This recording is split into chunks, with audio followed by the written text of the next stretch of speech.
Salut, alors aujourd'hui nous voici dans un nouveau tuto. Aujourd'hui on va apprendre à poser un plancher bois massif, excuse-moi, ça sera du châtaignier sur l'embourde. Donc nous c'est soit vissé soit cloué, nous on va prendre l'option de visser, parce que j'ai fait ça de nombreuses fois, je trouve que ça va vraiment beaucoup mieux que le clou.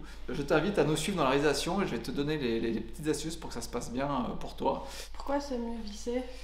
Alors pourquoi est-ce que c'est mieux vissé? Parce qu'en fait la vis, alors déjà c'est réversible, la vis on va pouvoir la dévisser si jamais on a un problème, alors que quand on est cloué il va falloir se servir d'un pied de biche haute, on a de grandes chances d'abîmer et le support et le plancher, alors qu'avec la vis, et maintenant il y a des nouvelles vis, donc moi j'utilise des vis, la marque c'est Eco et le modèle c'est Topix, elles ont un pas de vis qui est progressif. En fait, ce qui leur permet de venir serrer vraiment le bois et de venir vraiment bien le recaler. Et si jamais on a fait une ligne et qu'on se rend compte qu'elle n'est pas bien alignée, on peut tout à fait la dévisser et puis la replacer correctement, ce qui est très difficile à faire avec des clous. Dans un premier temps, en fait, donc on a positionné le laser là-bas, c'est un laser à 360 degrés, le laser qui est ici. On va prendre des points un petit peu de partout, alors pas vraiment un peu de partout, mais juste sur les rebords de carrelage pour voir s'il y a des grosses, par exemple ici, là et là-bas, pour voir s'il y a des gros écarts de hauteur. Mais j'ai vérifié tout à l'heure, en fait il y a environ 1 mm, même pas. Après ce qu'on va faire tout de suite, c'est qu'on va quadriller le sol avec un cordeau, donc tous les 50 cm dans un sens, tous les 50 cm pour faire un quadrillage. Et là on va prendre en fait les différences de hauteur tous les 50 cm, on va couper des petites cales en bois qu'on va coller au sol, et comme ça on va pouvoir poser nos lambourdes dessus de manière parfaitement à niveau. Donc c'est ce qu'on va faire tout de suite. Allez, c'est parti!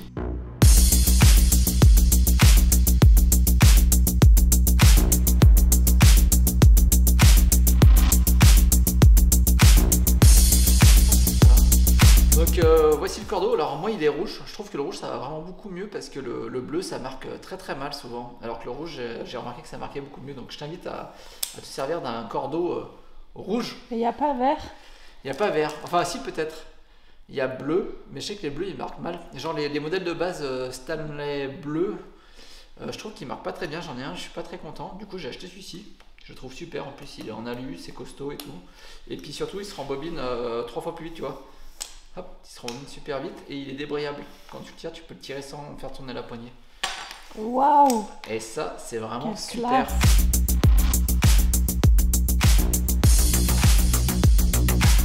Donc je sais pas si tu le vois, mais il y a d'énormes différences de niveau, qu'on est quasiment dans du neuf, mais ça s'apparente vraiment plutôt à de la rénovation sur des sols qui sont vraiment pourris. Donc c'est pour ça en fait qu'on s'embête à mettre des cales. Si vraiment tu es sur une dalle béton qui est vraiment lisse, où il y a eu un réagrège, ce genre de choses, tu peux ne pas t'embêter et directement poser tes lambourdes sur la dalle en béton directement. Je vais te montrer un peu les différentes techniques qu'on va aborder justement pour que ça soit pas trop galère et que ça aille vite.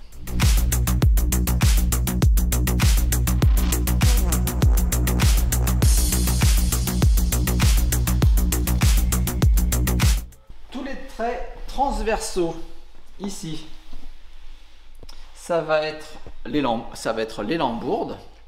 Et tous les autres axes qui croisent dans l'autre sens, donc de manière longitudinale, ici, là on va placer nos cales. Et donc ce qui est très important à savoir quand on fait un plancher, c'est qu'on met toujours le sens du plancher là où la plus grande lumière arrive. Donc là on est exposé sud, et c'est là où il y a le plus de baies vitrées. Donc du coup, pour pas qu'on voit les défauts de désaffleurs qui pourraient subvenir, c'est beau ça. Pour pas voir tous les défauts de mise à fleur, eh bien on va se mettre toujours face à la lumière qui arrive. Ça veut dire que le plancher sera dans le sens de la longueur, dans l'axe de la lumière. Voilà. Donc la lumière elle arrive comme ça, on voit l'ombre, hop. Donc le plancher il va être dans cet axe-là de la pièce. C'est comme ça qu'on aura le moins de...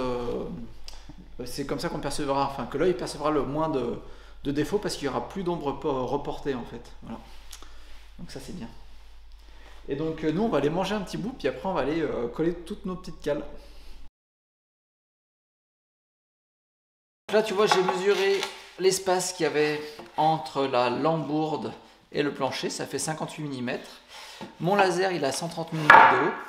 Donc la cote que je vais mesurer sur le sol brut, je vais par rapport au haut de la ligne de laser, je vais déduire les 130 mm de hauteur de la ligne de laser par rapport au socle de l'appareil, et les 58 mm d'épaisseur de l'embourde plus le plancher. Il va falloir que j'enlève 188 mm à la hauteur totale mesurée sur le sol brut. Petite astuce, plutôt que de refaire le calcul à chaque fois, on avait vu que l'épaisseur, la hauteur du laser c'était 130, la hauteur de la lambourde plus la lame de plancher, ça faisait 58 mm il me semble. Donc ça faisait un total de 188. 188, je l'ai reporté sur une petite pige à ce niveau-là. Voilà, 188. Là, il suffit que je scotche à ce niveau-là mon 0 de réglet. Ici, comme ça. Et comme ça, le laser, la cote qui va indiquer en remontant sera la cote de la cale directement. Donc on pourra ne plus faire le calcul à chaque fois et donc limiter les erreurs. Ma petite jauge de hauteur qui est déjà toute faite. Donc là, par exemple, sur le 52, tu vois, hop, je mets ma cale ici. Là, je vais chercher le minimum en basculant en avant et en arrière. Là, je vois qu'il me faut une cale de 15 mm. Donc là, c'est une cale de 5 mm qu'il nous faut. Allez, viens, suis-moi, je te montre. Dans le camion, j'ai pris des bouts de chaîne qui traînaient dans l'atelier. Et en fait, donc, je les ai coupés dans le sens de la longueur. Si bien qu'en fait, quand je vais les visser comme ça, je vais être dans le sens du fil, je vais pas être en bois de boue parce que quand on est en bois de boue ça a tendance à éclater. Donc avec tous ces trucs là, on va faire nos petites cales. Bah là c'est parti, on va faire la première petite cale. Et on s'est arrangé grâce à Ariane à mettre la circulaire directement accessible de l'intérieur mais qui jette les copeaux à l'extérieur. Et ça c'est pas rien, on va gagner du temps, regardez-moi ça. Regardez-moi cette installation. Bon bah alors, Waouh. qui dit mieux? On peut scier assis, comme ça. La clope au bec. Et puis voilà. Pourquoi s'embêter? Pourquoi ça va pas marcher? Alors pourquoi est-ce qu'on n'est pas au bon niveau? Bah simplement quand je mesure ici, en fait le carrelage il est 5 mm plus haut que là-bas. Donc là je suis bien à 130 piles comme tu peux le remarquer. Tu vois, quand je me mets là, je suis bien à 130 sur le haut du trait, exactement comme il faudrait être. Mais malheureusement le carrelage n'est absolument pas de niveau. Donc il y a ce petit écart. Alors peut-être que sur les premières lambourdes, je vais rattraper le jeu. Je vais rattraper le jeu sur les premières et puis faire une pente douce vers là-bas. Mais ça va être assez chiant en fait à faire. Mais je vais le faire quand même.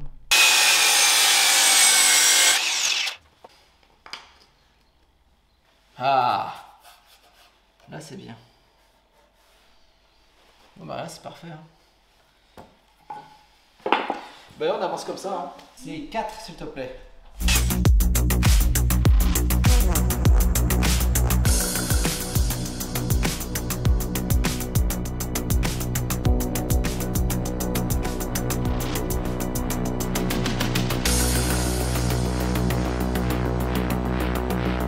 Voilà, maintenant qu'on a réparti toutes les cales, ouais, il y avait quand même des gros écarts parce que je crois que la plus petite elle doit faire 5 mm et que la plus grande elle fait 20 mm. Et ben maintenant on va les coller avec de la colle PU. Voilà, une petite colle mastic polyuréthane comme ça. Voilà. Donc on va toutes les coller, puis comme ça quand on va revenir demain, et ben on va pouvoir poser les lambourdes dessus. Voilà, à demain les petits chats d'amour.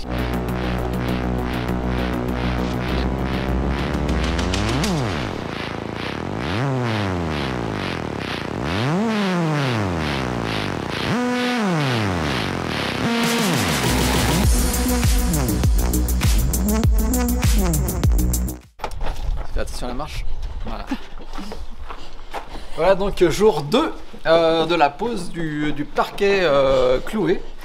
Donc on amène les lambourdes aujourd'hui, on va les poser sur nos petites cales qui ont eu le temps de sécher et qui normalement sont bien calées. Donc on avait deux hésitations, soit directement coller les lambourdes sur les petites cales, mais j'ai peur que en fait quand on va enchaîner le plancher directement derrière, j'avais peur qu'elle se décolle et que ça aille pas très bien, donc on va quand même en visser quelques-unes, même si c'est pas toujours très conseillé de visser directement dans les dalles en béton. Voilà, et ben on se retrouve tout de suite pour la disposition des lambourdes.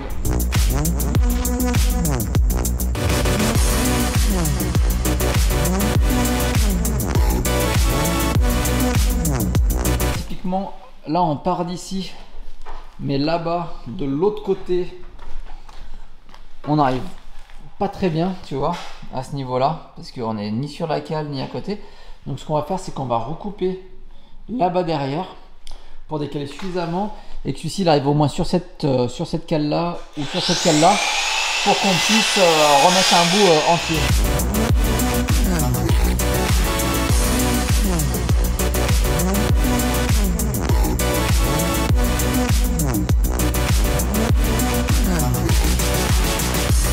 Ici donc on fait le contour, la liaison entre le carrelage, donc on a pris soin de laisser un jour pour la dilatation à ce niveau là, voilà comme ça, tac, et ici on va faire une coupe d'onglet pour repartir là-bas. Et donc la coupe d'onglet, comme on a deux possibilités, donc soit on respecte vraiment l'angle de 90 degrés et là on fait une coupe à 45 degrés et là-bas ça va s'éloigner légèrement, ce qui est une possibilité. Soit on va vraiment longer toujours avec la même distance et on va faire une coupe, on va dire, en faux onglet, donc qui ne sera pas vraiment une coupe à 45. Donc pour ça on va prendre la cote avec l'équerre numérique Bosch là, mais en fait on va pas la prendre sur le carrelage directement parce que on ne sait pas comment le carrelage est, mais on va mettre une planche de bois à côté qu'on va surélever pour avoir la vraie distance. Donc pour faire ça, il faut mettre une cale. Alors non, il faut mettre une vraie cale, la vraie épaisseur là. Alors comme ça alors. Cette latte, on l'a alignée sur la règle. Celle-ci, on l'a alignée au carrelage. Et là, on va mesurer l'angle entre les deux. Donc là, il faut l'aligner très correctement. Voilà, parfait. Je vais monter dessus pour pas que ça bouge pendant la prise de cote. Et là, tu peux prendre la cote entre les deux.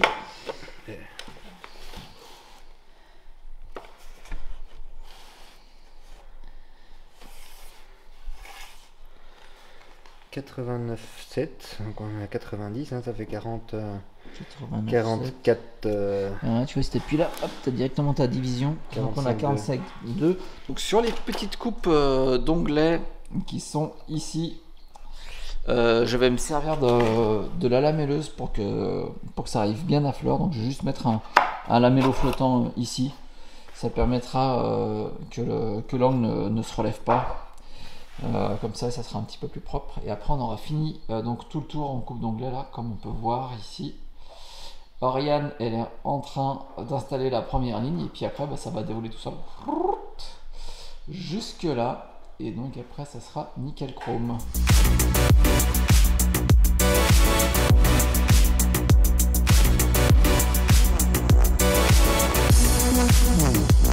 Ici on fait juste des petits renforts parce que à ce niveau là tu vois c'est l'arrivée à air du poêle à bois et donc là on fait un petit renfort parce que ça risque d'être un petit peu lourd, donc on a doublé la surface de solive, on a fait des petites cales tout de niveau, comme ça il y aura un bon appui en sachant qu'il y a une plaque en tôle qui va venir pour protéger le plancher et qui va aussi faire office de répartition de masse, donc là on est largement bon. Oriane, elle recale un petit peu les départs pour qu'on parte toujours nickel. Ce qui est très important, c'est vraiment de soigner les départs. Il faut vraiment que les départs soient extrêmement soignés, très droits. Au moins.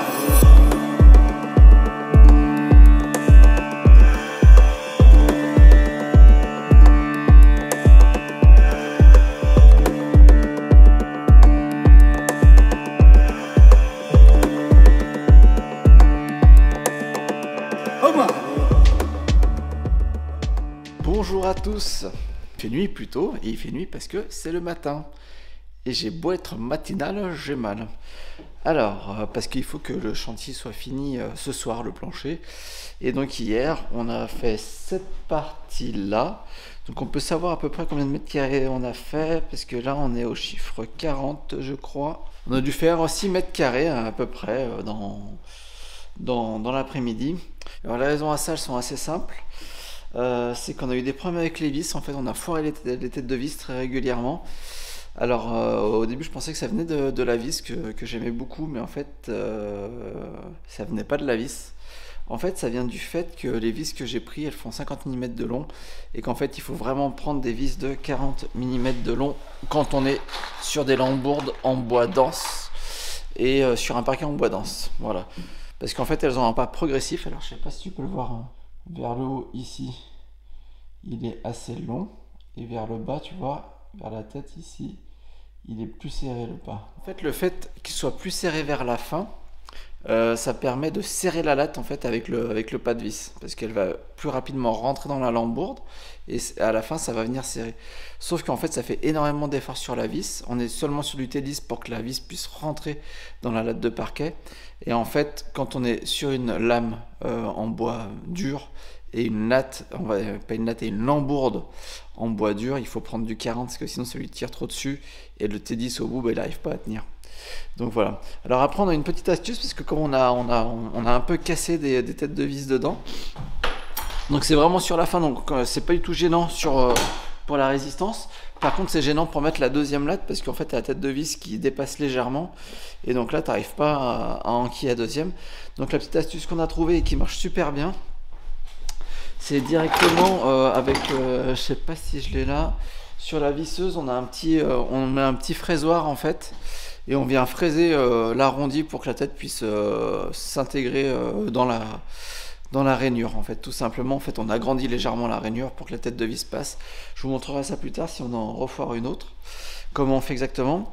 Et donc là, pourquoi je suis à tout ce matin? Donc déjà d'une part parce que il faut finir toute cette partie là, mais aussi parce que là, notre calpinage, il a moyennement marché et on arrive en fait, on est légèrement ici.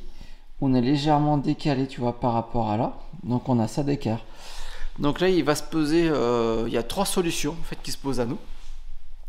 Soit on va directement tout redémonter ce qu'on a fait. Donc c'est-à-dire 3 heures de travail. Donc 3 heures pour tout redémonter, 3 heures pour tout remonter, redécaler et calpiner au bon endroit. Donc ça c'est la solution qu'on va pas choisir, hein, bien évidemment. Donc la deuxième solution, ça va être de faire une languette à ce niveau-là qui va jusque là-bas, qui va faire 8 mm ici, 8 mm là-bas, qui va être très fine. Et donc la troisième solution, ça va être de réduire cette latte-là pour qu'elle corresponde à la latte qu'on va monter ici. Par contre, le seul inconvénient, c'est qu'on va devoir lui retailler et ben justement une petite rainure. Soit je retourne à l'atelier pour faire ça. Moi je pense que en fait là je travaille vraiment à côté de mon atelier, donc je vais faire ça. Moi quand je fais un chantier qui est loin de chez moi, il y a 2 solutions. Soit je prends une lamello et après je recoupe les languettes, je recoupe la rainure et je mets des lamellos. Soit je prends ma défonceuse et vous voyez j'ai une fraise CMT comme je vous la montre là. Et sur cette fraise, en fait je peux régler l'épaisseur et donc du coup je peux refaire une rainure ou une languette en fait avec la même fraise, donc ça c'est assez pratique. Donc je vais tout d'abord monter la ligne qui est là. Je vais peut-être la faire déborder légèrement ici pour qu'on puisse se raccorder tranquillement. Avec la règle, je m'assure que je fais toujours bien une ligne droite, que je ne suis pas en train de partir, en train de faire une courbe ou un creux, pour être sûr que mes alignements ici soient bons.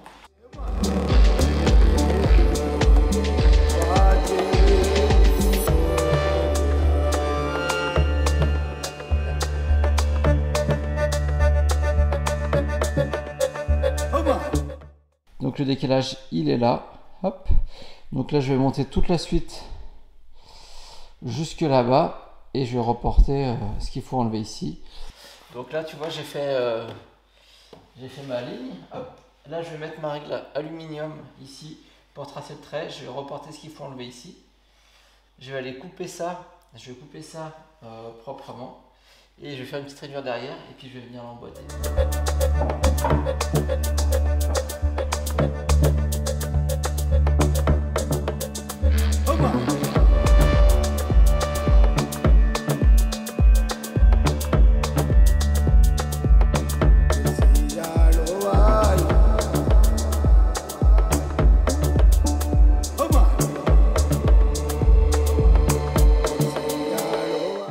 Donc nous voilà de retour à l'atelier où nous allons usiner les petites rainures là-dessus.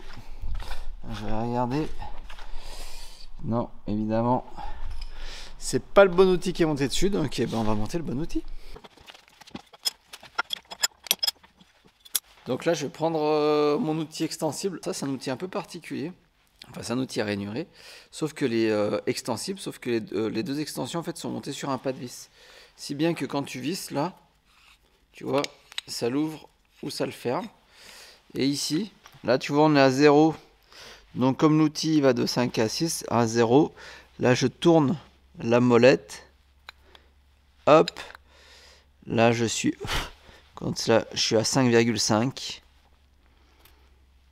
Là, je suis à 6.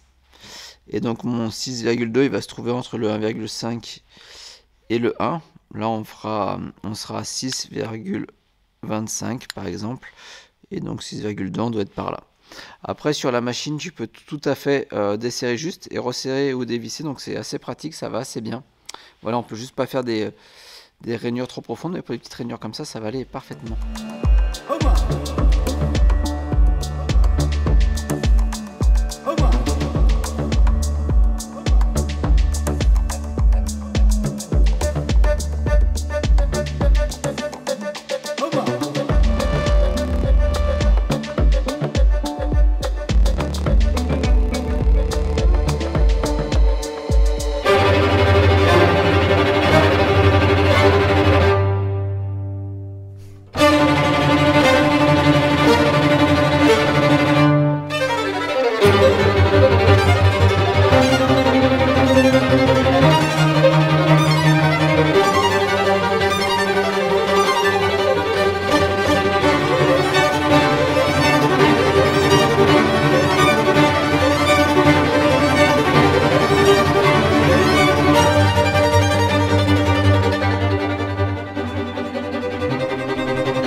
Donc là c'est reparti pour les finitions pour le plancher. Donc huile Rubio, ponçage au programme.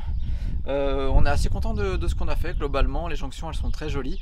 Le poêle a été posé, c'est vraiment super chouette. Donc on vous montre un peu tout ça en accéléré. Et puis on se reparle après pour faire le point sur ce magnifique plancher en châtaignier.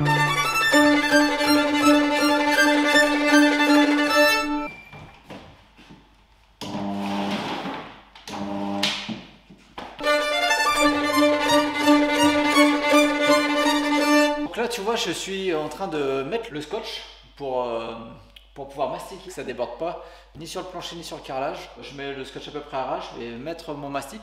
Les endroits où c'est vraiment creux, je vais mettre un fond de joint, donc c'est une sorte de mousse que je mets à l'intérieur mais qui va pouvoir quand même tolérer les dilatations du bois si jamais il y en a.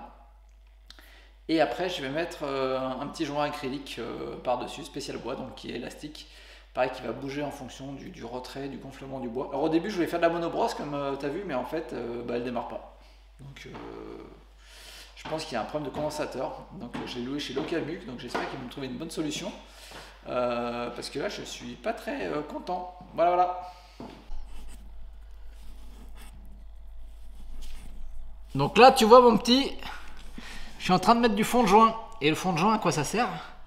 Et ben ça sert à pas mettre une tonne de joint acrylique là pour faire la jonction entre le bois et le carrelage, tu vois. C'est une mousse, elle est relativement souple, comme tu peux le voir ici, tu vois. Donc ça va pouvoir s'écraser en fonction de la dilatation du bois et ça va éviter qu'on mette trop de joint acrylique. Donc tu vois, il faut l'enfoncer un peu plus que ça, voilà, comme ça. Et comme ça, ça permet d'économiser énormément de joints. On a l'impression un peu de calfater un bateau. C'est très satisfaisant à faire, c'est très sympa. Il faut prendre son temps, tu vois, tranquille. Il faut le faire rouler, tu vois. Tu mets ton tournevis là, hop, et tu le fais rouler dedans. Là, tu fais pas ce que je viens de faire, par exemple. Voilà. Comme ça. Et après, tu le pousses un peu dedans. Voilà. Voilà. C'est ça le vrai bon geste.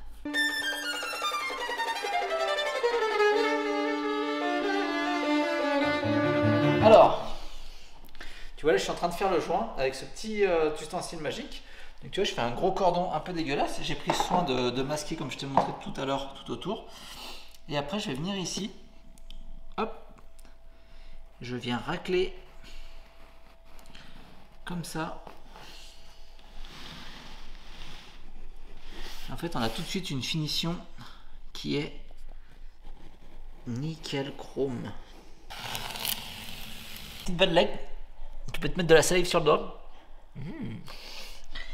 et venir la lisser comme ça.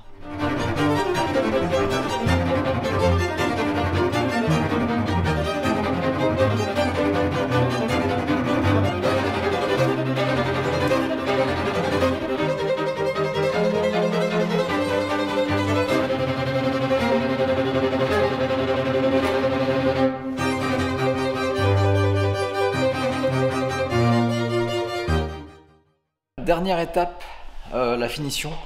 Vu que les murs sont vraiment pas droits du tout, je sais pas si tu peux le voir à la caméra. Le mur il fait une courbe comme ça. Là, après celui-ci il refait une courbe dans l'autre sens, après il revient jointé au milieu, il refait une courbe là-bas. On a même dû caler derrière pour pouvoir clouer à ce niveau-là. Donc là tu vois pas parce que j'ai mis un joint, j'ai mis un fond de joint pour pas utiliser trop de matière. Mais on a mis des petites cales en bois comme ici là. Derrière pour que ça le maintienne en place. Bon, les plaintes elles sont pas très épaisses. Mais on n'arrive quand même pas à les cintrer suffisamment à certains endroits. Puis après si on les cintre trop, des fois après elles peuvent ressortir des ronds. Donc on cintre ce qu'on peut cintrer. Voilà, je finis ça tranquillement, je suis tout seul. Donc là c'est un peu minutieux, donc je pose les scotch. Donc bande scotch bleu, il va super bien. La marque Scotch. On a eu des problèmes un petit peu qui n'étaient pas évidents à résoudre. Donc en fait on a fait des sortes de pseudo-cales d'angle. Pareil, le mur il est beaucoup trop près des fenêtres. Je sais pas si on le voit ici. Donc en fait quand on ouvre ça vient tout de suite buter sur la plainte. Donc on a dû l'arrêter plus tôt et faire une coupe en biais pour que ça puisse s'ouvrir au maximum. Voilà, c'est pour ça qu'après on a dû faire un petit rajout à ce niveau-là et à ce niveau-là.